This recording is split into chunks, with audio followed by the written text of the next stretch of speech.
횡설수설 한국사 약속의 이름 최승걸입니다. 자, 오늘 그 세 번째 시간이에요. 역시 그 요즘에 여러 가지 그 가타부타 말이 많죠. 인천 상륙작전. 인천 상륙작전의 그 주인공 메가더에 대해서 우리가 한번 좀 얘기를 좀 해봐야 되겠어요. 한국 사람들 굉장히 메가더 장군 좋아합니다. 거의 신처럼 여기고 있고요. 우리나라를 구원해주는 구세주처럼 그렇게 생각을 하고 있어요. 근데 이제 역사의 평가에 대해서는 여러 가지 우리나라에 정말 좋은 일을 했다, 또 아니다, 뭐 이렇게 왔다 갔다 거리는데, 우리가 뭐 내가 평가하기보다는 사실을 얘기를 하니까 평가는 여러분들이 해주시기 바라고, 굉장히 그 엘리트죠. 네, 엘리트고, 미국의 군인의 역사에서 아직까지도 이런 사람이 등장하지 못했던 아주 훌륭한 사람임은 틀림없습니다. 1880년도에 태어났어요. 그리고 1903년도에 육사를 수석으로 졸업을 합니다. 그리고 1920년대에 가장 최연소로 준장이, 교장이 돼요. 교장. 육군사관학교 웨스트포인트 교장이 되고, 그 다음에 최연소로 역시 30년에 육군 참모총장이 되죠. 그리고 잠깐 전역을 해요. 전역을 했는데, 미국에서 다시 불러서 다시 군대에 들어가서 1944년도 2차 세계대전 당시에 오성 장군이 됩니다. 육군 원수가 되죠.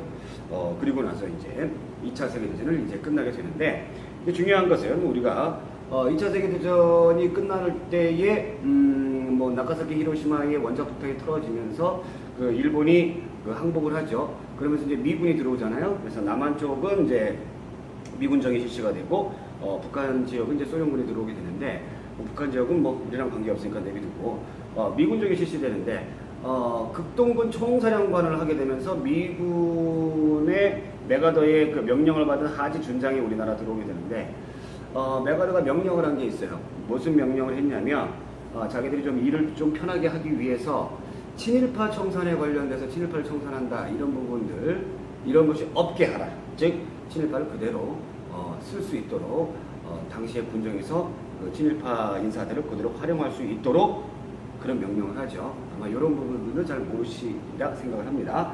자, 그리고 나서 2차 6.25 전쟁이 터집니다. 6.25 전쟁이 터지는데, 한간에는 뭐 9,000대 1에 9,000 몇백 대 1에 그 가능성이 굉장히 희박한 이 인천의 상륙작전을 한다. 모든 사람이 반대했음에도 불구하고 메가더가 이것을 성사시켰어요. 그래서 역시 메가더구나 라고 사람들이 이야기를 했고요. 메가더 같은 경우도 인천 상륙작전을 성공을 딱 함으로 인해 가지고 굉장히 어떻게 됩니까? 이 콧대가 높아지죠. 원래 굉장히 그 자부심, 조금 더 이제 지나치면 이제 어떤 그 자만, 이런 것들이 있었던 사람이라고 해요. 근데 메가더는 요때부터 오성 장군 된 그 시간부터 대통령이 되고 싶어 했던 그런 마음이 좀 있었다고 하죠. 자, 인천 상륙작전이 이제 성공에 들어갔습니다. 성공에 들어갔는데, 당시에 대통령이었던 이제 트루만이 이런 지시를 내렸죠. 뭐라고 그랬냐면, 38선은 넘지 말아라 라고 얘기했습니다. 원래 있었던 그 자리만 그 회복을 해라. 그러나 명령을 듣지 않습니다. 북진을 하죠. 북진을 하고 반드시 통일을 이루겠다. 쭉 올라갑니다. 쭉 올라가는데, 요때 이제 알고 있었어요. 미군 쪽에서 중국군들이 있으니까 더 올라가게 되면 중국군들이 자극하게 될 것이고, 그렇기 때문에 그렇게 되면 중국군들이 개입하게 된다. 이렇게 되면은 문제가 커지게 된다. 올라가지 말아라. 북진에 대해서 굉장히 염려를 많이 했어요. 그럼에도 불구하고 메가더는 중국군을 무시했죠. 어디 중국군이 우리 미군한테 우리가 다 이길 수 있다. 걔네 폭격 한 방이면 다 끝난다. 이렇게 자만을 했던 겁니다. 10월 말 정도에 중국군들이 40만 명의 중국군들이 들어오게 되죠.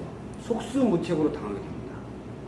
더군다나 큰 추위가 오게 되고, 자, 그러다 보니까 뭐 미군을 포함한 유엔군들이 발이 묶이게 돼버리는 거예요. 자, 여기에서 이제 옥신각신하게 되는 거고, 메가더의 명성이 조금씩 떨어지게 되는 거죠. 이때 메가더가 한 발 양보를 하고, 그래도 그 워싱턴의 이야기를 좀 들어줬다면, 그래도 이제 강제로 예편당하는 일은 없지 않았을까 생각하는데, 여기서 주장하는 것이 원폭을 사용했으면 좋겠다라고 이야기를 해요. 원폭을 사용해라. 그 중국군들을 제거하기 위해서 원폭을 사용해야 된다라고 이야기했습니다. 이미 원폭을 한번 사용했던 나라이기 때문에 그거에 대한 참상을 너무나 잘하고 있고, 그리고 세계적인 비난도 미국이 굉장히 많이 받고 있기 때문에 원폭 사용하는 부분에 있어가지고 부담감이 굉장히 심했죠. 그래서 트루먼은 안 된다. 당시 대통령은 자기 원폭을 사용해야 되겠다. 근데 문제는 우리나라 사람들이 잘못 생각하고 있는 부분 중에 하나가 그때 원폭을 사용했으면 남북 통일이 되지 않았을까? 자, 그러면 소련은 가만히 있겠느냐라는 거죠. 우리가 소련을 간과해서는 안 되는 거예요. 그 6.25 전쟁은 중국군이 군대를 보내서 지원해 준 적도 있지만 맨 처음에 북한이 쳐들어올 때에 소련이 지원을 해줬어요. 그렇기 때문에 원폭을 사용했다고 한다면 소련이 가만히 있지 않았을 것이고, 이 당시 소련도 원자폭탄을 가지고 있었습니다. 그럼 다 같이 망하게 되는 그런 결론이 나게 되는 거죠. 그래서 결국엔 유엔군 총사령관직에서 강제로 해임하게 되고 물러나게 되는데, 자, 이러한 내용들이 우리가 메가더에 대해서 알고 있는 그런 부분들 제가 조금 더 말씀을 드렸던 부분이고, 군사 부분에 있어서는 우리나라가 어떤 좀 아이러니한 부분이 있습니다. 보통 이제 자주국가라 그러면은 이제 그 뭐라 그래요? 주권이 우리에게 있는 거죠. 그 주권 가운데서 제일 중요한 것이 뭐가 있어요? 외적이 쳐들어왔을 때 그것을 이제 막을 수 있는 그런 군사권을 마음대로 움직일 수 있는 군사권이 있는 거죠. 현재 우리나라는 군사권이 없습니다. 현재 우리나라 정부는, 그러니까 평시 군사권은 있어요.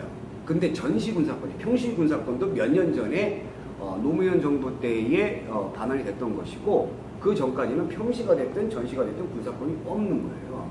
그러면 전쟁이 일어났을 때에 우리나라 군대를 우리가 함부로 왔다 갔다 할 수가 없다는 거죠. 이 군사권이 언제 넘어갔느냐? 6.25 전쟁 때 당시 대통령이었던 이승만 대통령이, 미군이 이제 우리를 도와줬잖아요. 참전을 하면서 너무너무 그게 좋고 감동적이고 그랬나 봐요. 그래서 메가더에게 차라리 그냥 우리나라 군대의 작전권을 가지고 가시오 라고 그때 6.25 전쟁 당시에 줘버렸던 것이죠. 이래서 지금 현재 우리나라는 군사를 움직일 수 있는 완전한 어떤 자주적인 그 작전권이라든가 이런 것들은 없는 상황이다라는 겁니다. 그래서 물론 이제 공과 또 그 다음에 과를 우리가 놓고 평가를 할 때, 이 메가더라는 사람에 대해서 평가를 할 때에 미국 사람들도 공과 과가 막 갈려요. 역시 마찬가지로 우리가 이제 맹목적으로 메가더를 좋아하는, 물론 좋아할 부분들은 좋아해야 되겠지만, 또 얘기 잘못하면 또 나보고 또 좌빨이라는 둥, 또 용봉이라는 둥, 친북이라는 둥, 이런 얘기 나올까봐 정말 조심스러운데, 우리가 이런 부분들을 이제 우리나라의 실리에 맞게 좀 생각을 해봐야 된다라는 겁니다. 그래서 과거 역사를 우리가 이제 공부하고 알아가는 그 중요한 이유 중에 하나가 과거의 잘못을 현재에 와서 되풀이하지 말자라는 거죠.